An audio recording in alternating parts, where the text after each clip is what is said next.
അമ്മേ പരിശുദ്ധ അമ്മേ പരിശുദ്ധ ദൈവമാതാവേ, കൃപാസനത്തിലൂടെ ഞങ്ങൾക്കും ഞങ്ങളുടെ ദേശത്തിനും അമ്മ മധ്യസ്ഥം തേടി തന്ന എല്ലാ അനുഗ്രഹങ്ങൾക്കും കൃപകൾക്കും ഞങ്ങളിപ്പോൾ ഹൃദയം നിറഞ്ഞ നന്ദി പറയുന്നു. അമ്മേ പരിശുദ്ധമ്മേ ദൈവമാതാവേ, 2004 ഡിസംബർ 7 ഉച്ചകഴിഞ്ഞ് 2:30 കൃപാസനത്തിൽ സംഭവിച്ച അമ്മയുടെ പ്രത്യക്ഷപ്പെടലിനെ കുറിച്ച് തിരുസഭയ്ക്ക് സമർപ്പിച്ചിരിക്കുന്ന പഠനരേഖകളുടെ മേൽ സഭാത്മകമായ പഠനം ആരംഭിക്കുവാൻ ഞങ്ങൾ പ്രാർത്ഥിക്കുന്നു.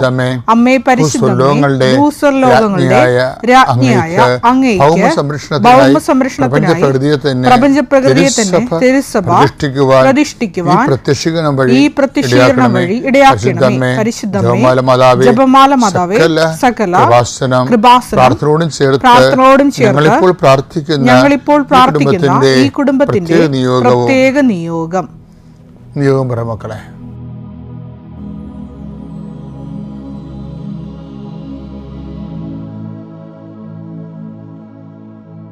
അമ്മയുടെ പ്രത്യക്ഷീകരണത്തിന്റെ ഈ അനുഗ്രഹവേളയിൽ ഞങ്ങൾക്ക് സാധിച്ചു തരുവാൻ കനിയണമേ. കർത്താവേ, എല്ലാ യാത്രകള് എല്ലാ മനുഷ്യനും ആരംഭിക്കുന്ന ദിവസമാണ്. ഇപ്പോൾ ജീവിതത്തിന് വല്ലാത്ത തിരക്ക് കയറിയിട്ടുണ്ട്. എല്ലാവർക്കും വിദ്യാഭ്യാസ കാര്യങ്ങൾക്കാണ് തിരക്ക്. അതുപോലെ തന്നെ മഴയ്ക്ക് മുമ്പ് ചെയ്തു തീർക്കേണ്ട എമർജൻസി കാര്യങ്ങളുണ്ട്. വീട് പണിയുന്നവരുണ്ട്, പെയിൻ്റ് അടിക്കുന്നവരുണ്ട്, അതുപോലെ ഓരോ സാധനങ്ങൾ വരാൻ വേണ്ടി കാത്തിരിക്കുന്നവരുണ്ട്. അങ്ങനെയുള്ള എല്ലാവരുടെയും വർക്കുകളെ നീ ഏറ്റെടുക്കണമെന്ന് പ്രാർത്ഥിക്കുന്നു. കർത്താവേ, കാലവിളംബം വരുത്തുക എന്നുള്ള ദൈവത്തിൻ്റെ പദ്ധതിയിലുള്ളതല്ലെന്ന് പറഞ്ഞല്ലേ, ആ വചനം അനുസ്മരിച്ചുകൊണ്ട് അടിയും പ്രാർത്ഥിക്കുന്ന ഈശോയെ. കർത്താവ്, എത്രയും വേഗം ഒരു വിഷയം നടക്കേണ്ട വിഷയങ്ങൾക്ക് ആവശ്യമായ അനുധാരികളെ നീ ഇപ്പോൾ ക്രമീകരിക്കണമെന്ന് പ്രാർത്ഥിക്കുന്നു ഈശോയെ. കർത്താവ്, വ്യക്തികളിൽ നിന്നുണ്ടാകുന്ന ബന്ധനങ്ങൾ, അവർ തരാതെ പിടിച്ചു വച്ചിരിക്കുന്ന പണം, തരാതെ പിടിച്ചു വച്ചിരിക്കുന്ന സർട്ടിഫിക്കറ്റുകൾ, തരാതെ ഓരോ കാര്യങ്ങൾ പറഞ്ഞുകൊണ്ട് നമ്മളെ മനസ്സ് മടുപ്പിച്ചുകൊണ്ട് നമ്മളെ മാനസികമായി പീഡിപ്പിക്കുന്ന അവസ്ഥകൾ യേശുക്രിസ്തു ഉന്നതമായ നാമത്തിൽ നീങ്ങിപ്പോകട്ടെ എന്ന് കൽപ്പിക്കുന്നു. എൻ്റെ കർത്താവിൻ്റെ ഉന്നതമായ നാമത്തിൽ, സഭയുടെ അധികാരത്തിൽ, കുരിശിൻ്റെ അടയാളത്തിൽ, ദൈവശക്തിയാൽ നീ ഈശോനാമത്തെ ആശീർവദിക്കപ്പെട്ടെന്ന് പ്രാർത്ഥിക്കുന്നു. കർത്താവെ, നിൻ്റെ ഉന്നതമായ നാമത്തിന് സ്വസ്ഥം ചെയ്യുന്നു. കർത്താവെ, നിൻ്റെ വിശുദ്ധ പൗരോഹിത്യത്തെ മഹത്വപ്പെടുത്തണമേ. കർത്താവെ, സഭയിലുള്ള സാന്നിധ്യം പ്രകടമാക്കണമേ. നിൻ്റെ യാത്രയിൽ, ഇന്നത്തെ യാത്രയിൽ നിൻ്റെ വലത്തും ഇടത്തും, വീട്ടിലും വഴിയിലും, ജലത്തിലും കരയിലും, മുകളിലും ഹൃദയത്തിലും കർത്താവിൻ്റെ സാന്നിധ്യവും സഹവാസവും സംരക്ഷണം ഉണ്ടാവട്ടെ പ്രാർത്ഥിക്കുന്നു. കാലാവസ്ഥകൾ പ്രതികൂലമായി വരുന്നുകൊണ്ടിരിക്കുന്ന അവസ്ഥകളിൽ നിൻ്റെ സ്ഥാവര ജംഗമ വസ്തുക്കൾ, നിൻ്റെ ജീവിതത്തിൻ്റെ പ്രതികൂലമായ കാലാവസ്ഥയിൽ കുടുങ്ങിക്കിടക്കുന്ന ജീവിതാവസ്ഥകൾ, അങ്ങനെയെല്ലാം കർത്താവ് ഏറ്റെടുക്കുകയും നിൻ്റെ ജീവിതം സമാധാനപൂർണ്ണമാക്കുകയും ചെയ്യട്ടെന്ന് പ്രാർത്ഥിക്കുന്നു. എൻ്റെ കർത്താവിൻ്റെ ഉന്നതമായ നാമത്തിൽ, സഭയുടെ അധികാരത്തിൽ നിൻ്റെ തൊഴിലിനെ ഈശോ ആശീർവദിക്കട്ടെ. എൻ്റെ കർത്താവിൻ്റെ ഉന്നതമായ നാമത്തിൽ, സഭയുടെ അധികാരത്തിൽ നിൻ്റെ ഉദ്യമങ്ങൾ കർത്താവ് ആസ്വദിക്കട്ടെ. എൻ്റെ കർത്താവിൻ്റെ ഉന്നതമായ നാമത്തിൽ, സഭയുടെ അധികാരത്തിൽ നിൻ്റെ യാത്രകളെ കർത്താവ് ആസ്വദിക്കട്ടെ. എൻ്റെ കർത്താവിൻ്റെ ഉന്നതമായ നാമത്തിൽ, സഭയുടെ അധികാരത്തിൽ നിൻ്റെ ലക്ഷ്യങ്ങളെ കർത്താവ് ആസ്വദിക്കട്ടെ. നിൻ്റെ യാത്ര, നിൻ്റെ മക്കളെക്കുറിച്ചുള്ള ആവലാതികൾ, മക്കൾക്ക് വേണ്ടിയുള്ള നിൻ്റെ ഒരുമ്പിട്ടിറങ്ങുന്ന അവസ്ഥകൾ, അതിൽ നിന്നുണ്ടാകുന്ന എല്ലാ തടസ്സങ്ങളും മാറുകയും നിൻ്റെ എല്ലാ ഉദ്യമങ്ങളും കർത്താവ് ശുഭമാക്കുകയും ചെയ്യട്ടെ.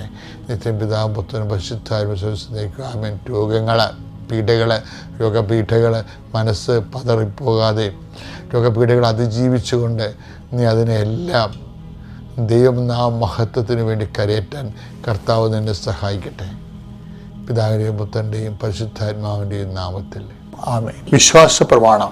സർവശക്തനായ പിതാവും ആകാശത്തിൻ്റെയും ഭൂമിയുടെയും സൃഷ്ടാവുമായ ദൈവത്തിൽ ഞാൻ വിശ്വസിക്കുന്നു. അവിടുത്തെ ഏകപുത്രനും ഞങ്ങളുടെ കർത്താവുമായ ഈശോമിശിഹായിലും ഞാൻ വിശ്വസിക്കുന്നു. ഈ പുത്രൻ പരിശുദ്ധാത്മാവിനാൽ ഗർഭസ്ഥനായി കന്യകാമറിയത്തിൽ നിന്ന് പിറന്ന് പൊന്തിയോസ് പീലാത്തോസിന്റെ കാലത്ത് പീഡകൾ സഹിച്ച് കുരിശിൽ തറയ്ക്കപ്പെട്ട് മരിച്ച് അടക്കപ്പെട്ട് പാതാളങ്ങളിൽ ഇറങ്ങി മരിച്ചവരുടെ ഇടയിൽ നിന്ന് മൂന്നാം നാൾ ഉയർത്ത് സ്വർഗത്തിലേക്ക് എഴുന്നള്ളി സർവശക്തിയുള്ള പിതാവായ ദൈവത്തിന്റെ വലതുഭാഗത്തിരിക്കുന്നു. അവിടെ നിന്ന് ജീവിക്കുന്നവരെയും മരിച്ചവരെയും വിധിക്കുവാൻ വരുമെന്നും ഞാൻ വിശ്വസിക്കുന്നു. പരിശുദ്ധാത്മാവിലും ഞാൻ വിശ്വസിക്കുന്നു. വിശുദ്ധ കത്തോലിക്കാ സഭയിലും പുണ്യവാന്മാരുടെ ഐക്യത്തിലും പാപങ്ങളുടെ മോചനത്തിലും ശരീരത്തിന്റെ ഉയർപ്പിലും നിത്യമായ ജീവിതത്തിലും ഞാൻ വിശ്വസിക്കുന്നു. ആമേൻ. സുഖസ്ഥനായ ഞങ്ങളുടെ പിതാവേ, അങ്ങയുടെ നാമം പൂജിതമാകണമേ. അങ്ങയുടെ രാജ്യം വരണമേ. അങ്ങയുടെ തിരുമനസ് സ്വർഗത്തിലെ പോലെ ഭൂമിയിലുമാകണമേ. അന്നു വേണ്ടുന്ന ആഹാരം ഇന്ന് ഞങ്ങൾക്ക് തരണമേ. ഞങ്ങളോട് തെറ്റ് ചെയ്യുന്നവരോട് ഞങ്ങൾ ക്ഷമിക്കുന്നത് പോലെ ഞങ്ങളുടെ തെറ്റുകൾ ഞങ്ങളോടും ക്ഷമിക്കണമേ. ഞങ്ങളെ പ്രലോഭനത്തിൽ ഉൾപ്പെടുത്തരുതേ, തിന്മയിൽ ഞങ്ങൾ രക്ഷിക്കണമേ. ആമേൻ. നന്മ തെളിഞ്ഞു മറിയമേ, സ്വസ്തി. കർത്താവ് അങ്ങയുടെ കൂടെ സ്ത്രീകളിൽ അങ്ങ് അനുഗ്രഹിക്കപ്പെട്ടവളാകുന്നു. അങ്ങയുടെ ഉദരത്തിൻ ഫലമായി ഈശോ അനുഗ്രഹിക്കപ്പെട്ടവനാകുന്നു. പരിശുദ്ധ മറിയമേ, തമ്പുരാന്റെ അമ്മേ, പാപികളായ ഞങ്ങൾക്ക് വേണ്ടി ഇപ്പോഴും ഞങ്ങളുടെ മരണസമയത്തും തമ്പുരാനോട് അപേക്ഷിക്കണമേ. പ്രിയപ്പെട്ടവരെ, നമ്മൾ ഇന്നലെ എന്തെങ്കിലും ഒന്ന് നെഗറ്റീവ് സംഭവിച്ചാൽ ഉടനെ എന്ത് പ്രാർത്ഥിക്കണമെന്നാണ് നമ്മൾ ഇന്നലെ കണ്ടത്. യോഹന്നാൻ 12:28 എന്താണ് ഈശോ എന്താ പ്രാർത്ഥിച്ചത്? പിതാവേ, അങ്ങയുടെ നാമത്തെ മഹത്വപ്പെടുത്തണമേ. അപ്പം പെട്ടെന്ന് റെസ്പോണ്ടിങ് ആയി. എന്താണ്? ഇതേ മഹത്വപ്പെടുത്തിയിരിക്കുന്നു, ഇനിയും മഹത്വപ്പെടുത്തും. അപ്പം ദൈവത്തിൽ നിന്ന് നമുക്ക് ലഭിക്കേണ്ടത് എന്താണ്? മഹത്വമാണ് ദൈവപൈതലിനെ. അതുകൊണ്ടാണ് ഈ മഹത്വം കിട്ടിയ ഒരു കാലത്ത് അതിനെക്കുറിച്ചൊരു ഓർമ്മ 10 വർഷം എപ്പോഴും സൂക്ഷിച്ചു വെക്കും. അത് ഞങ്ങൾ എല്ലാം മറന്നാലും 10 വർഷം ഒരു കാര്യം മറന്നില്ല. എന്താണ്? ഞങ്ങളും അവൻ്റെ കൂടെ മഹത്വത്തിൻ്റെ മറുരൂപം വരയിലുണ്ടായിരുന്നു. 2 പത്രോസിന്റെ 1:17 പിതാവായ ദൈവത്തിൽ നിന്ന് ബഹുമാനവും മഹത്വവും അവൻ സ്വീകരിച്ചു. അപ്പൊ ദൈവത്തിൽ നമ്മൾ സ്വീകരിക്കണ ബേസിക്കായിട്ട് എന്താണ്? ബഹുമാനവും മഹത്വമാണ്. അത് മറന്നു പോരുത്. ദൈവം നമ്മൾ ബഹുമാനിതനായിട്ടും മഹത്വമുള്ളവനായിട്ടും കാണാൻ വേണ്ടിയാണ് പലപ്പോഴും വ്യത്യസ്തങ്ങളായ സാഹചര്യങ്ങളെ ദൈവം കൊണ്ടുപോണത്. ഇവൻ എന്റെ പ്രിയപുത്രൻ. അതെന്താ പറഞ്ഞതെന്ന് വെച്ച് കഴിഞ്ഞാൽ, ഇവൻ എന്റെ പ്രിയപുത്രനാണ്, ഇവനിൽ ഞാൻ പ്രസാദിച്ചിരിക്കുന്നു എന്ന സ്വരം മഹിമ പ്രാഭവത്തിൽ നിന്ന് പിതാവിന്റെ മഹിമ പ്രാഭവത്തിൽ നിന്ന് അവന്റെ അടുത്ത് വരികയും ചെയ്തു. സ്വർഗത്തിൽ നിന്നുണ്ടായ ആ സ്വരം ഞങ്ങൾ കേട്ടു. എന്തെന്നാൽ ഞങ്ങളും അവന്റെ കൂടെ വിശുദ്ധ മലയിൽ ഉണ്ടായിരുന്നു. മലയുണ്ടായിരുന്നു. ഈ ഒരു ഒരു വല്ലാത്ത മലയാണിത്. ആകാശം ഇങ്ങനെ സ്വർഗം ഇങ്ങനെ തൊട്ട് ഒരുമി നിൽക്കുന്ന ഒരു മലയാണ്. ഞാൻ ആ മലയിൽ പോയതാണ്. എനിക്ക് ജീവിതത്തിൽ മറക്കാത്തൊരു അനുഭവമാണിത്. കർത്താവിൻ്റെ മറുരൂപ മലയിൽ ഉച്ചിയിലൊരു പള്ളിയുണ്ട്, കർത്താവ് മഹത്വപ്പെട്ട സ്ഥലത്ത്. ഞാൻ അന്ന് മുതലൊക്കെ എപ്പോഴും ഈ മഹത്വത്തെക്കുറിച്ച് ഒത്തിരി ഞാൻ പറയുന്നുണ്ട്. എന്നുവെച്ചാൽ നമ്മൾക്ക് ദൈവത്തിൽ നിന്ന് ഇക്കാലത്തും വരാൻ പോകുന്ന കാലത്തും ആവശ്യമായത് എന്താണ്? അത് മഹത്വമാണ്. ഈശോയ്ക്ക് ലഭിച്ചിരുന്ന മഹത്വമാണ്. നമ്മൾ അതിൻ്റെ സ്ഥാനത്ത് വേറെ ഒത്തിരി കാര്യങ്ങൾ ചോദിച്ചിട്ട് മഹത്വത്തെ നമ്മൾ മങ്ങലേൽപ്പിക്കുന്നുണ്ട്. അപ്പോൾ എപ്പോഴും ദൈവം നമ്മുടെ അറിവില്ലായ്മ കാരണം ദൈവം എപ്പോഴും അങ്ങനെ ക്യാഷ് ആൻഡ് കൈൻഡായിട്ട് നമ്മൾ ഇടപെട്ടിട്ട് ചെറിയ കാര്യങ്ങൾ തമ്പുരാനായിട്ട് അങ്ങനെ ജീവിക്കും.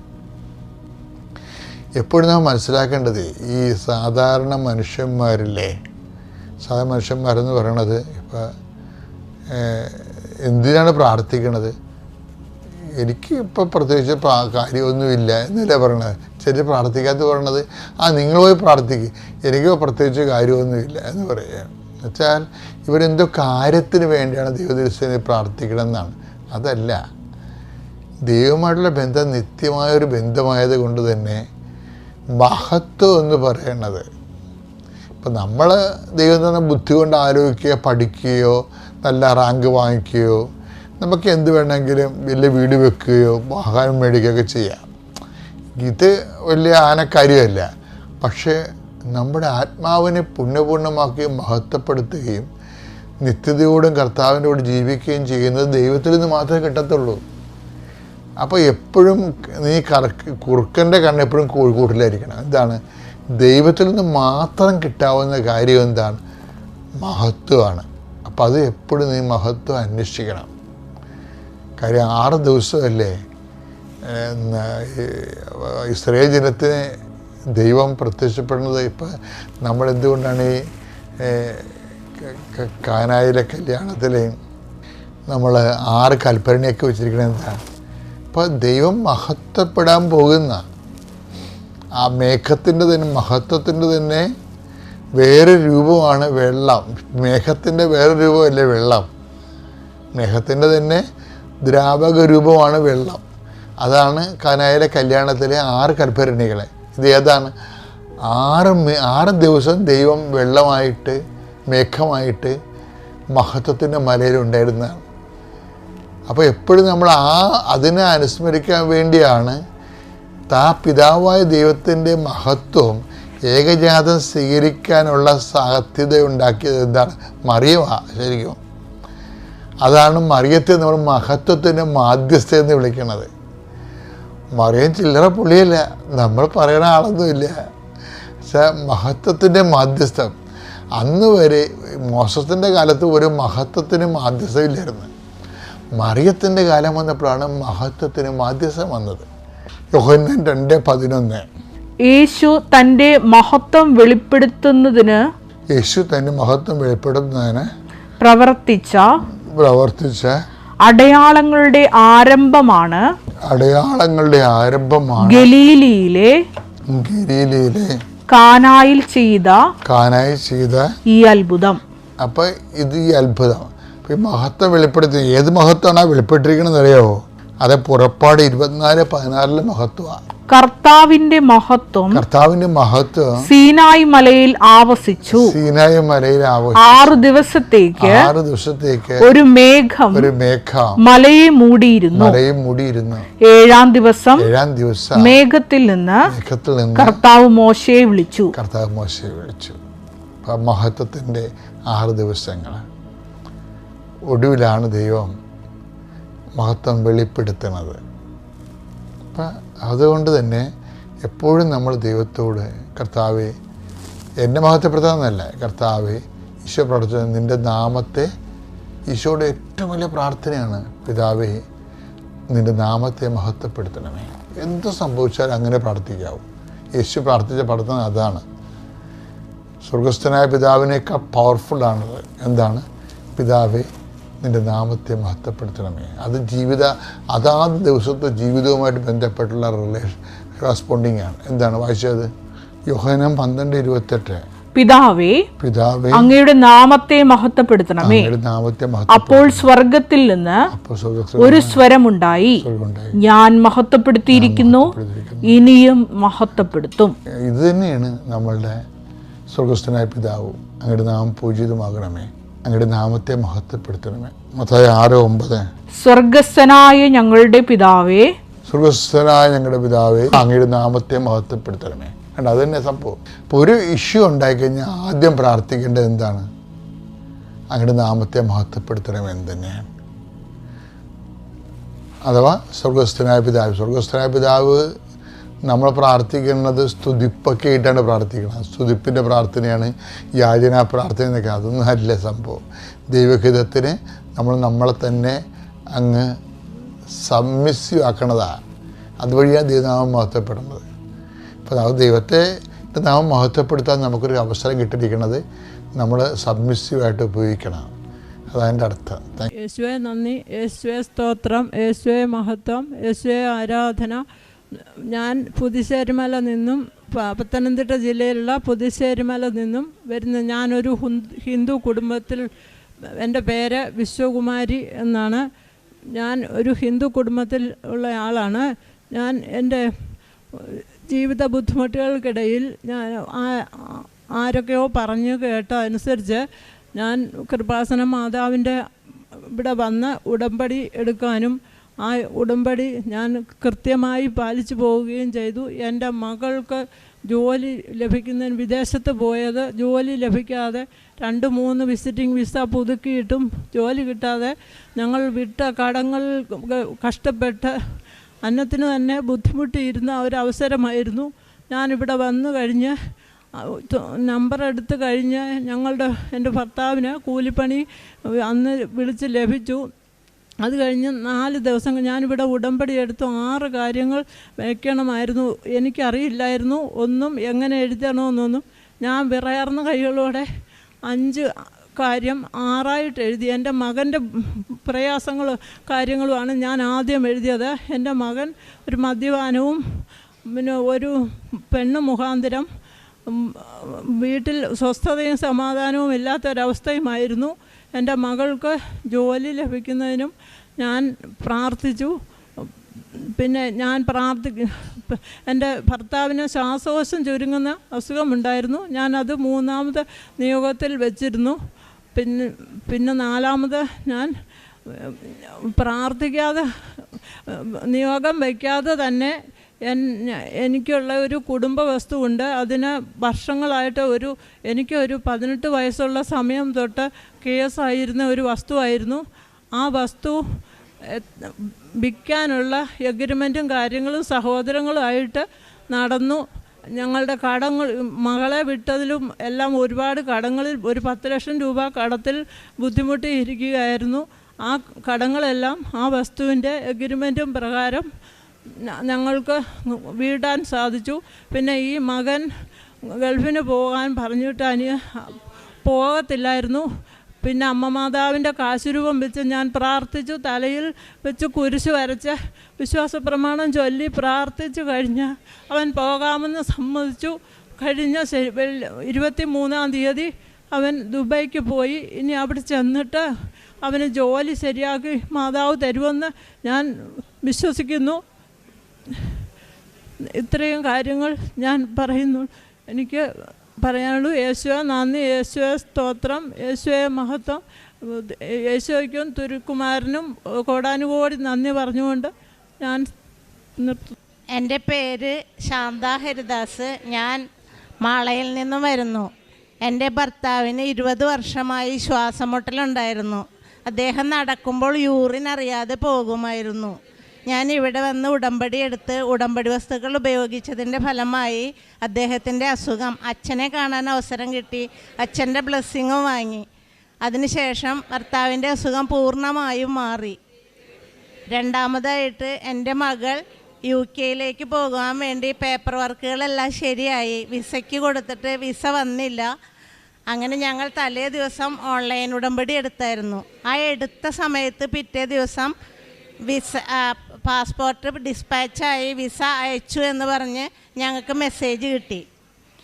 മൂന്നാമതായി എൻ്റെ വീട് ജപ്തിയായിരുന്നു. കൊറോണ മൂലം ഭർത്താവിൻ്റെ ജോലി നഷ്ടപ്പെട്ട് ഒരുപാട് കടങ്ങളുണ്ടായിരുന്നു. അപ്പോൾ വീട് ജപ്തിയായി. അപ്പോൾ ഞാൻ വീട് വിൽക്കാൻ വേണ്ടിയിട്ട് ഉടമ്പടിയിൽ വെച്ചിട്ടുണ്ടായിരുന്നു. ഒക്ടോബർ 30 എൻ്റെ ഉടമ്പടി തീരുമായിരുന്നു. 27 സ്ഥലം വാങ്ങാനായിട്ട് ഒരാൾ വന്ന് അഡ്വാൻസ് തന്ന് എൻ്റെ കടങ്ങളെ മാതാവും ഈശോയും കൂടി പരിഹരിച്ചു തന്നു. 4ാമതായി എൻ്റെ മകൾക്ക് വിവാഹാലോചനകൾ വരുന്നുണ്ടായിരുന്നു. ഞങ്ങൾ ആഗ്രഹിക്കുന്ന രീതിയിൽ ഒരു കാര്യം വന്ന് ശരിയാവണുണ്ടായിരുന്നില്ല. നാള് പ്രശ്നം ഉണ്ടായിരുന്നു. ഇപ്പോൾ ഈ ജപമാല റാലി കൂടാനായിട്ട് ഞങ്ങൾ വന്നു. ജപമാല റാലി കഴിഞ്ഞ് ചെന്ന് പിറ്റേ ദിവസം ഞങ്ങൾ ആഗ്രഹിച്ചത് എന്താണോ ആ രീതിയിലുള്ള ഒരു മകനെ ഞങ്ങൾക്ക് വിവാഹത്തിന് ഉറപ്പിക്കാനായിട്ട് സാധിച്ചു. കല്യാണം സെപ്റ്റംബർ കഴിഞ്ഞിട്ടേ ഉണ്ടാവുള്ളൂ. പക്ഷേ എങ്ങനെയാണോ മാതാവിനോട് ആവശ്യപ്പെട്ടത് അതിനേക്കാളും 10 മടങ്ങ് നല്ല രീതിയിലുള്ള ഒരു മകനെയും കുടുംബത്തെയുമാണ് ഞങ്ങൾക്ക് മാതാവ് കൊണ്ടുവന്ന് എത്തിച്ച് തന്നേക്കണത്. അത് ഭംഗിയായിട്ട് നടത്തി തരാൻ മാതാവും ഈശോയും എൻ്റെ കൂടെ ഉണ്ടാവണം. പിന്നെ എൻ്റെ ആങ്ങളയുടെ മകൻ്റെ കാല്, അവന് വർക്ക്ഷോപ്പാണ്. അവൻ ഇലക്ട്രോണിക് കട്ടർ ഉപയോഗിച്ച് കയ്യിലിങ്ങനെ പിടിച്ചുകൊണ്ട് നിൽക്കുമ്പോൾ കയ്യിൽ നിന്ന് താഴെ വീണു. കാലിൽ ഒരു വിരൽ മുറിഞ്ഞു പോയി. ഡോക്ടറെ അടുത്ത് കൊണ്ടു ചെന്നപ്പോൾ പറഞ്ഞത് യോജിപ്പിക്കാൻ ബുദ്ധിമുട്ടാണെന്ന് പറഞ്ഞു. ഞാൻ അപ്പോൾ തന്നെ ലൈറ്റ് ക്യാൻഡിൽ ഇട്ടു. ഇപ്പം അവൻ്റെ കാല് ഓപ്പറേഷൻ ചെയ്തു, യാതൊരു കുഴപ്പമില്ല, ബ്ലഡ് സർക്കുലേഷൻ ഉണ്ട് എന്ന് പറഞ്ഞുകൊണ്ട് ആ കാര്യം ശരിയായി. ഇത്രയും കാര്യങ്ങൾ തന്ന് എന്നെ മാതാവ് അനുഗ്രഹിച്ചതിന് ഞാൻ മാതാവിനോടും ഈശോയോടും ഒരുപാട് നന്ദി പറയുന്നു. എൻ്റെ പേര് അതുല്യ ജോയി. ഞാൻ മൂവാറ്റുപുഴയിലെ കാരക്കുന്ന് എന്ന ഇടവകയിൽ നിന്നാണ് വരുന്നത്.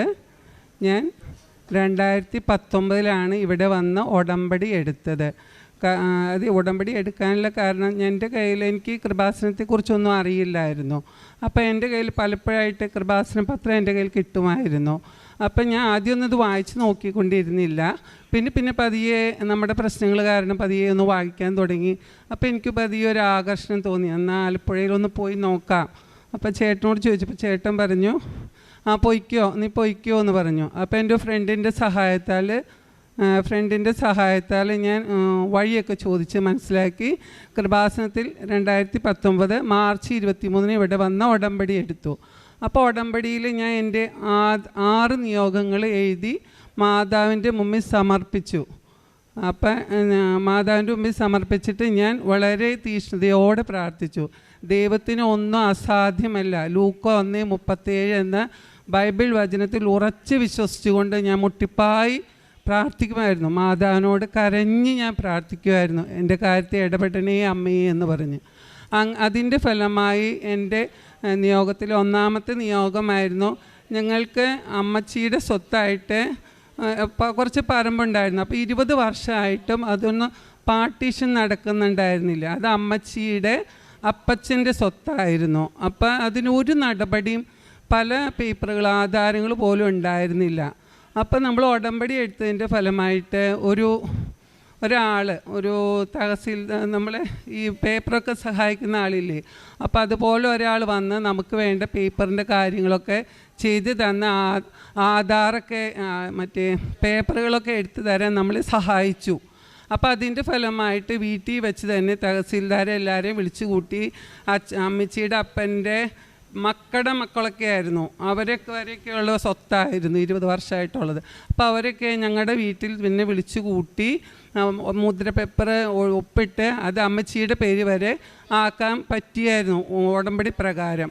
അത് കഴിഞ്ഞ് അമ്മച്ചി നമുക്ക് കൊറോണയൊക്കെ ആയി കൈയോടെ അമ്മച്ചി മരിച്ചു പോവുകയും ചെയ്തു. അപ്പോൾ അത് എൻ്റെ ജീവിതത്തിൽ വലിയൊരു അനുഗ്രഹമായിരുന്നു.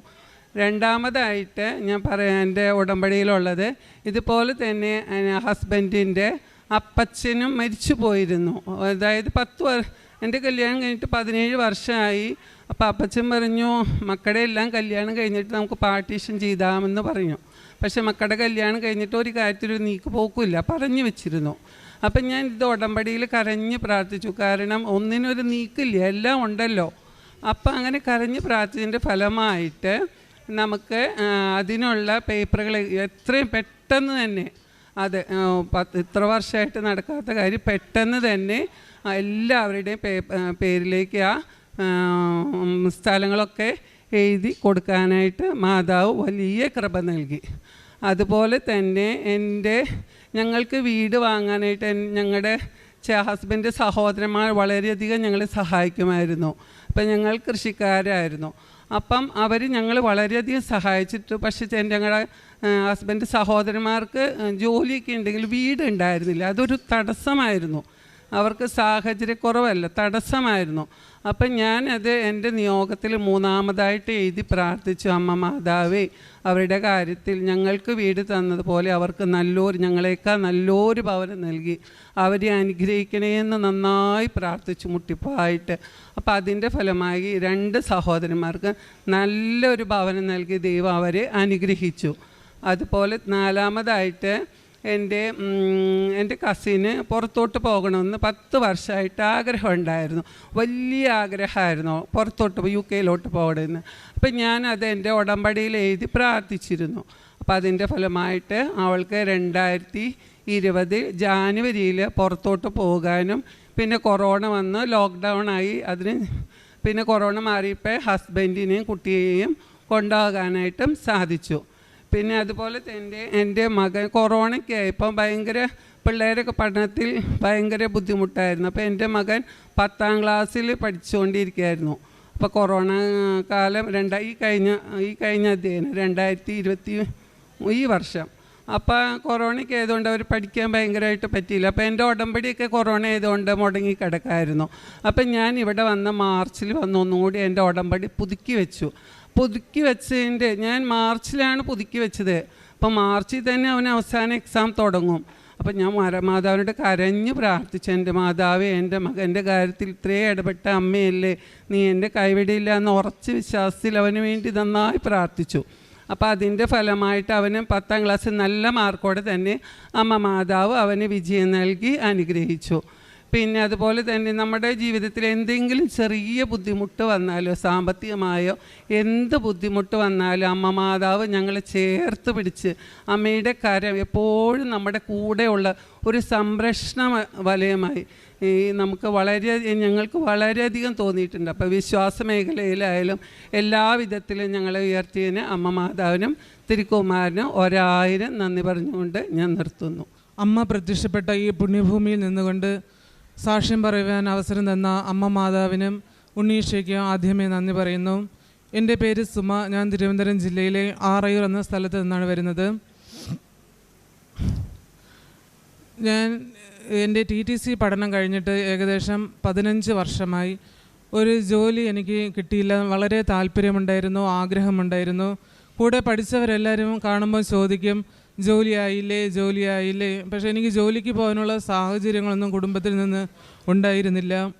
എന്നാലും ഇങ്ങനെ ആൾക്കാർ ചോദിക്കുന്നത് കൊണ്ട് ഞാൻ ഒരു PSC കോച്ചിങ് സെൻറ്ററിൽ അഡ്മിഷൻ നേടി പഠിക്കാൻ ആരംഭിച്ചു.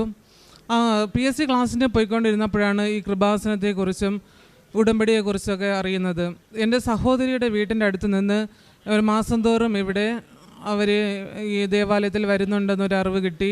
അങ്ങനെ ഞങ്ങൾ വരാൻ വേണ്ടി പ്ലാൻ ഇട്ടുകൊണ്ടിരുന്നപ്പോഴാണ് കൊറോണ വന്നതും പിന്നെ ലോക്ക്ഡൗൺ ആയതും അങ്ങനെ വരാൻ പറ്റിയില്ല. അങ്ങനെ ഇരുന്ന സമയത്ത് ഓൺലൈൻ ഉടമ്പടിയെക്കുറിച്ച് അറിഞ്ഞു. അങ്ങനെ ഓൺലൈനായിട്ട് ഞാൻ ഉടമ്പടി എടുത്തു. ഓൺലൈനായിട്ട് ഉടമ്പടി ആ കാലഘട്ടത്തിലാണ് ഇത് LPSTയുടെ ഒരു എക്സാം നമുക്ക് നടന്നത്. 2020 നവംബർ 24-ാം തീയതിയായിരുന്നു എക്സാം. അതിന് വേണ്ടിയിട്ടാണ് ഞാൻ പ്രിപ്പയർഡ് ആയിക്കൊണ്ടിരുന്നത്. അങ്ങനെ എക്സാം എടുത്തു. പരീക്ഷ പത്തനംതിട്ട ജില്ലയിലായിരുന്നു. അങ്ങനെ ഞാനാണെങ്കിൽ വളരെ ഒരു മാനസിക സംഘർഷത്തോടെയാണ് ഈ എക്സാമിന് പോയത്. കാരണം ആ സമയത്ത് എൻ്റെ ഭർത്താവിൻ്റെ അമ്മയും സഹോദരനും കൂടെ ഞങ്ങൾക്കെതിരെ ഒരു കേസ് കൊടുത്തിരുന്നു. അപ്പോൾ 24-ാം തീയതി എൻ്റെ എക്സാം ആയിരുന്നു. 26-ാം തീയതി കേസിന് പോകണം. അപ്പോൾ എൻ്റെ മനസ്സ് മുഴുവൻ പരീക്ഷയെ കുറിച്ചായിരുന്നില്ല, മൊത്തം ഈ കേസിനെ കുറിച്ചായിരുന്നു. എന്താണെന്ന് പറഞ്ഞാൽ എൻ്റെ ഭർത്താവ് കേസിന് പോകത്തില്ല എന്നുള്ള ഒരു വാശിയിലായിരുന്നു. അങ്ങനെ ആ ഒരു പിരിമുറുക്കത്തിലൂടെയാണ് ഞാൻ എക്സാം ഹാളിൽ ഇരിക്കുമ്പോഴും പരീക്ഷ എഴുതുമ്പോഴും പരീക്ഷയെ കുറിച്ചുള്ള ഒരു കാര്യം എൻ്റെ മനസ്സിലില്ലായിരുന്നു. ഈ കേസിൻ്റെ കാര്യങ്ങളായിരുന്നു എൻ്റെ മനസ്സിലൂടെ ഓടിക്കൊണ്ടിരുന്നത്. എക്സാം എഴുതി എത്ര മാർക്കുണ്ടെന്നൊന്നും എനിക്ക് നോക്കിയില്ല. കുറേ നെഗറ്റീവായെന്ന് തോന്നുന്നു. അങ്ങനെ പക്ഷേ ഞാൻ അമ്മയോട് പറഞ്ഞു, അമ്മേ, എനിക്ക് ഫസ്റ്റ് അഡ്വൈസിൽ എനിക്ക് ജോലി കിട്ടണം. ഫസ്റ്റ് അഡ്വൈസിൽ എനിക്ക് ജോലി കിട്ടണമെങ്കിൽ എനിക്ക് 50-നകത്ത് ഒരു റാങ്ക് തന്നേ പറ്റൂ. അങ്ങനെ ഇൻ്റർവ്യൂ കഴിഞ്ഞു. ഈ 2022 ജൂൺ 1-ാം തീയതി ഞങ്ങളുടെ റാങ്ക് ലിസ്റ്റ് വന്നപ്പോൾ 36-ാമത്തെ റാങ്ക് തന്ന് മാതാവ് എന്നെ അനുഗ്രഹിച്ചു. എനിക്ക് ഫസ്റ്റ് അഡ്വൈസിൽ തന്നെ പത്തനംതിട്ട ജില്ലയിൽ അയിരൂർ സ്കൂളിൽ LPST ആയിട്ട് ജോലി നൽകി ദൈവം എന്നെ അനുഗ്രഹിച്ചു. ഉടമ്പടിയിൽ വെച്ച രണ്ടാമത്തെ ഒരു കാര്യമായിരുന്നു എൻ്റെ അമ്മയുടെ അസുഖം. എൻ്റെ അമ്മയ്ക്ക് എല്ലാ അസുഖങ്ങളും ഉണ്ടായിരുന്നു. ഷുഗർ, കൊളസ്ട്രോൾ, പ്രഷർ, അങ്ങനെ പല അസുഖങ്ങളുണ്ടായിരുന്നു. 2021 ഡിസംബർ മാസം അവർക്കൊരു അറ്റാക്ക് ഉണ്ടായി. അങ്ങനെ തിരുവനന്തപുരം ജനറൽ ആശുപത്രിയിൽ അഡ്മിറ്റാക്കി. 2 ആഴ്ചയോളം അവിടെ ആശുപത്രിയിലായിരുന്നു. അവിടുത്തെ ട്രീറ്റ്മെൻ്റ് എല്ലാം കഴിഞ്ഞ് വീട്ടിൽ റെസ്റ്റിലായിരിക്കുമ്പോൾ വീണ്ടും 2022 ജനുവരി 1 വീണ്ടും ഒരു നെഞ്ചുവേദനയെ തുടർന്ന് ആശുപത്രിയിൽ അഡ്മിറ്റായി. അപ്പോൾ കാർഡിയോളജി ICUയിൽ അഡ്മിറ്റ് ആവാൻ വേണ്ടി കൊറോണ ടെസ്റ്റ് ചെയ്തപ്പോൾ കൊറോണ പോസിറ്റീവായിരുന്നു. അങ്ങനെ കൊറോണ ICUയിലോട്ടാണ് അഡ്മിറ്റാക്കിയത്. 2 മാസത്തോളം അമ്മ ICUയിലായിരുന്നു. ഒരിക്കൽ ഇത് കുറവാകുമ്പോൾ വാർഡിലോട്ട് മാറ്റും, കൊറോണ വാർഡിലോട്ടാണ് മാറ്റുന്നത്. അപ്പോഴെല്ലാം കൂടെ നിന്നത് ഞാനാണ്. ഞങ്ങൾക്ക് പക്ഷേ കൊറോണ ബാധിക്കുകയൊന്നും ചെയ്തില്ല. വളരെ സീരിയസ് ആയിരുന്നു അമ്മയ്ക്ക്. ഡോക്ടർമാർ എന്തായാലും മരണം കൺഫേം ആക്കിയിരുന്നു. അതാണ് ഉറപ്പായിരുന്നു. അത്രയ്ക്ക് ലങ്സ് എല്ലാം പോയി, ഹാർട്ട് മൊത്തം കംപ്ലൈൻ്റായി. അപ്പോൾ ഞാൻ അമ്മയോട് പറഞ്ഞു, അമ്മേ, ദൈവത്തിൻ്റെ ഇഷ്ടം അമ്മയുടെ മരണമാണെങ്കിൽ അത് നടന്നോട്ടെ, പക്ഷേ അത് കൊറോണ വാർഡിലായിരുന്നു, കൊറോണ ഐസിയിൽ കിടന്ന് അമ്മ മരിക്കരുത്. കാരണം അവിടെ ആയിരിക്കുമ്പോൾ നമുക്കറിയാം 4-5 മരണം ഒരു ദിവസം നടക്കും. അവർ ബോഡി വീട്ടിൽ കൊണ്ട് പോകാനോ ഒന്നിനും സാധിക്കില്ലായിരുന്നു. അങ്ങനെ ഞാൻ അമ്മയോട് ഒരൊറ്റ കാര്യം പറഞ്ഞതേ ഉള്ളൂ, മാതാവേ, അമ്മയെ കൊറോണ ഐസിയിൽ നിന്ന് മരണം സംഭവിക്കരുത്. അമ്മ ഒരു ദൈവവിശ്വാസിയാണ്, നല്ലൊരു അടക്ക ശുശ്രൂഷയൊക്കെ കിട്ടണമെന്ന് വളരെ താല്പര്യമുള്ള ഒരു വ്യക്തിയായിരുന്നു. അങ്ങനെ എൻ്റെ അമ്മ ഫെബ്രുവരി 24-ാം തീയതി മരിച്ചു. ഫെബ്രുവരി 22-ാം തീയതി അമ്മയെ കാർഡിയോളജി ഐസിയിലോട്ട് മാറ്റി. അങ്ങനെ കാർഡിയോളജി ഐസിയിൽ നിന്നാണ് മരണമടഞ്ഞത്. അങ്ങനെ കൊറോണയുടെ പ്രോട്ടോകോളൊന്നും പാലിക്കേണ്ടി വന്നില്ല. എന്നാലും കോവിഡിൻ്റെ ധനസഹായം അമ്മയ്ക്ക് ലഭിക്കുകയും ചെയ്തു. ഉടമ്പടിയിൽ വെച്ച മറ്റൊരു നിയോഗമായിരുന്നു, ഞങ്ങളുടെ ഒരു വസ്തുവിൻ്റെ പ്രമാണം ഒരു 8 വർഷത്തോളമായി ഒരാളുടെ കൈവശമായിരുന്നു. കുറച്ച് പൈസ അദ്ദേഹത്തിന് കൊടുക്കാനുണ്ടായിരുന്നു. അത് 8 വർഷത്തോളം നമുക്ക് നടക്കാത്ത ഒരു കാര്യമായിരുന്നു. ഞാൻ ഉടമ്പടി 2ാമത് പുതുക്കി ഒരാഴ്ചയ്ക്കകം തന്നെ അദ്ദേഹത്തിന് കൊടുക്കാനുള്ള പൈസ കൊടുക്കുകയും ആ പ്രമാണം നമുക്ക് തിരിച്ചു കിട്ടുകയും അതിൻ്റെ കരമടച്ച് നമുക്ക് ആ വസ്തു സ്വന്തമാക്കാനും സാധിച്ചു.